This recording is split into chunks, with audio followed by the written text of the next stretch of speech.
سورہ یوسف پڑھ کر لگتا ہے کہ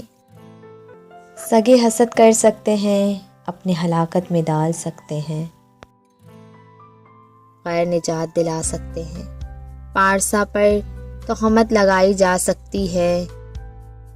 بلا جرم قید ہو سکتی ہے، غیبی مدد سے برات مل سکتی ہے، ظلم سہ کر عظیم منصب مل سکتا ہے، تقوی سے عزت کا حصول ہو سکتا ہے، عزیز جدا ہو سکتا ہے، اجر کاٹا جا سکتا ہے، بچھڑا مل سکتا ہے، اور ہر خواب پورا ہو سکتا ہے۔ قرآن کی صورت میں کیا کشش ہے، کیسی جاذبت ہے، کیسا دلکش اسلوب ہے، کتنا حسین بیان ہے، کیا بلاغت ہے، کتنی تسلی ہے، کتنا سبق ہے، کیسی نصیحتیں ہیں اور اس قدر امیدیں ہیں۔